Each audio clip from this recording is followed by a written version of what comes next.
தமிழ் பேசும் அனைத்து நல்ல உள்ளங்களுக்கு வணக்கம். நான் ஜெஸ்ஸி ஜோலி. இன்றைக்கி ஒரு டிஃபன் தான் நம்ம பண்ண போகிறோம். இது வந்து பிடின்னு சொல்லுவாங்க. இது ஒரு காட்டையம் ஸ்பெஷல். அங்கே வந்து அதிகமாக கிறிஸ்டின் வீடுகளில் ஒரு விசேஷமாக இருந்தால் செய்வாங்க. இது ரொம்ப டேஸ்ட்டாக இருக்கும்.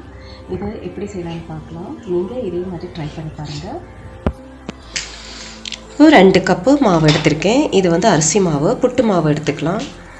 கொஞ்சம் தரியாக இருக்கிற மாவு இருந்தால் ஓகே, தரி இல்லைனாலும் ஒன்றும் பிரச்சனை இல்லை. இப்போ அந்த மாதிரி நம்ம 2 கப்பு மாவு எடுத்துருக்கோம். அப்போது 1 கப்பு தேங்காய் எடுத்துருக்கோம். இதை வந்து நல்லா பிணைஞ்சிக்கலாம். இதை பிணைஞ்சிட்டு இதுக்கு தேவையான அளவுக்கு உப்பு நம்ம போட்டு கொஞ்சம் பிணைஞ்சிக்கலாம். இப்போ இது நல்லா கொஞ்சம் பிணைஞ்சிட்டு நம்ம வந்து லைட்டாக இது வறுத்து எடுக்கணும். கலர் சேஞ்ச் ஆகாமல் வறுத்து எடுக்கணும். இது நம்ம ஒரு சட்டியில் போட்டு நல்லா வறுத்துக்கலாம்.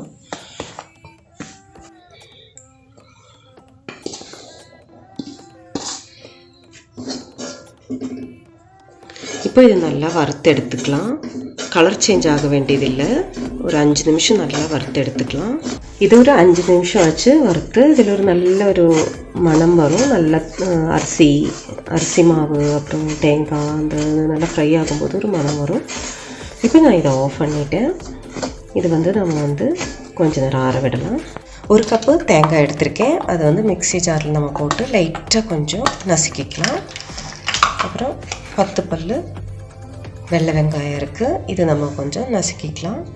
2 ஸ்பூன் ஜீரகம் இது போட்டு நல்லா கொஞ்சம் நசுக்கிட்டு வந்துடலாம். இப்போது இது நான் வந்து நல்லா அரைச்சிட்டேன். இது வந்து நான் 9 கப்பு தண்ணி வச்சுருக்கேன். இந்த 9 கப்பு தண்ணியில் வந்து இதை அரைச்சதை வந்து நான் இதில் போடுறேன். இது போட்டு நல்லா வந்து நம்ம கொதிக்க வைக்கலாம். இந்த தண்ணியை நல்லா இந்த தண்ணி கொதிக்கட்டும். இப்போது இது நல்லா கொதிச்சிச்சு. இதிலிருந்து நம்ம ஒரு 3 கப்பு தண்ணி எடுத்து நம்ம வந்து மாவை நனைச்சிடலாம்.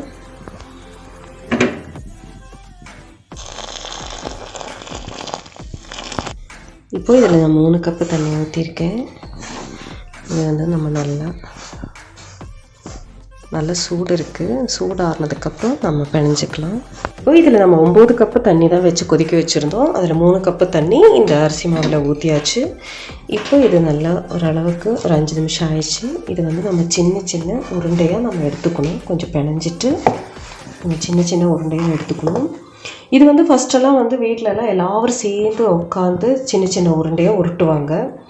அதனால் எல்லாருக்கும் குட்டி குட்டி குழந்தைங்கள்லேருந்து எல்லாருமே உருட்டுவாங்க. அது ஒரு ஜாலியாக இருந்தது. அது ஒரு ஹாப்பியாக இருக்கும். அது அவங்க வீட்டில் இந்த விசேஷம்லாம் வரும்போது, விசேஷ நாட்களில் இது செய்யும்போது சுற்றி உட்காந்து குழந்தைங்கள்லாம் சின்ன குழந்தைங்க சின்னதாக உருட்டுவாங்க, கொஞ்சம் பெரியவங்க வேறு ஒரு ஷேப்பில் உருட்டுவாங்க. அது நல்லாயிருக்கும். அந்த மாதிரி செய்வாங்க. இப்போ நம்ம வந்து அதே மாதிரி உருட்டிக்கலாம். இப்போ மாவு நான் நல்லா பிணைஞ்சிட்டேன். இப்போ அதிலேருந்து நம்ம கொஞ்சம் கொஞ்சம் எடுத்துக்கலாம். எடுத்து நம்ம வந்து உருளையாக உருட்டிக்கலாம். இப்போ இந்த மாதிரி எல்லா உருளையும் நம்ம இப்படி உருட்டி ஒரு இடத்துல நம்ம வந்து எடுத்து வச்சுக்கலாம். இதே மாதிரி நம்ம எல்லாமே உருட்டிக்கலாம். இப்போ எல்லோரும் சேர்ந்து பண்ணால் சீக்கிரமாக முடிஞ்சிடும். அந்த மாதிரி நம்ம உருட்டி எடுத்துக்கலாம். இதை எல்லாமே உருட்டி வச்சுட்டேன். இப்போ வந்து கொஞ்சம் மாவு நான் தனியாக இந்த மாதிரி எடுத்து வச்சுருக்கேன். இது நமக்கு தேவைப்படுது. இப்போ இதில் வந்து 6 கப்பு தண்ணி இருக்குது. நம்ம கொதிக்க வச்ச தண்ணியில் 9 கப்பில் 3 கப்பு தான் எடுத்துருக்கோம். அதில் இந்த அடியில் இருக்கிறதெல்லாம் வேண்டாம். அந்த தண்ணி மட்டும் எடுத்துக்கலாம். இந்த தேங்காய் அந்த தண்ணி இதெல்லாம் வந்து அடியில் கொஞ்சம் ஜீரகம்லாம் இருக்கும், அதெல்லாம் வேண்டாம். இந்த தண்ணி மட்டும் எடுத்து நம்ம வந்து இப்படி ஊற்றி அதை திருப்பி நம்ம ஒரு திக்கான ஒரு பரந்த பாத்திரத்தில் நம்ம கொதிக்க வைக்கலாம். இப்போது இந்த தண்ணி நல்லா கொதிச்சிருச்சு. இப்போ நம்ம உருண்டையாக வச்சுருக்கோம் இல்லையா, அதெல்லாம் வந்து நம்ம இதில் போட்டுடலாம். உருண்டை போடுறதெல்லாம் ரொம்ப ஈஸி தான், எல்லாருக்குமே வரும். இதெல்லாம் உடஞ்சி போகாது. ஆல்ரெடி இது வெந்த மாவு தான். அதனால் இது வந்து நம்ம வந்து நல்லா வேக வச்சுக்கலாம். ஒரு 5 நிமிஷம் இது கொதிக்கட்டும். இப்போ நம்ம இதை போட்டாச்சு. இது நல்லா கொதிக்கட்டும். இப்போது இந்த கொஞ்சம் மாவு நம்ம எடுத்து வச்சுருக்கோம். அதில் நம்ம கொஞ்சம் தண்ணி ஊற்றிட்டு நல்லா கரைச்சிக்கலாம். இதை வந்து நம்ம நல்லா கரைச்சிக்கலாம். இதில் மாவு இல்லைனாலும் கொஞ்சம் அரிசி மாவு எடுத்து நம்ம இந்த மாதிரி கரைச்சா கூட போதும். ஒரு திக்குக்காக நம்ம இதை கரைச்சி அதில் ஊற்றணும். இதை வந்து நல்லா கரைச்சிக்கலாம்.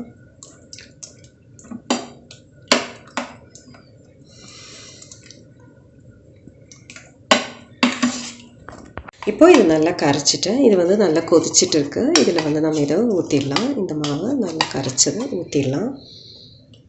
இது கொஞ்சம் திக்காக இருக்கும். அந்த திக்கு கொடுக்கறதுக்காக இது கரைச்சி ஊற்றுறது தான்.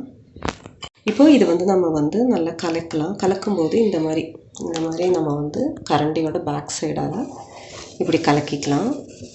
ஏன்னா இது உடையாது, இது ஒன்றும் டேமேஜ் ஆகாது. ஆனாலும் நம்ம வந்து இந்த மாதிரி ஒரு 5 நிமிஷம் நல்லா வேக வச்சுக்கலாம். அதோட அது கொஞ்சம் திக்காகிடும்.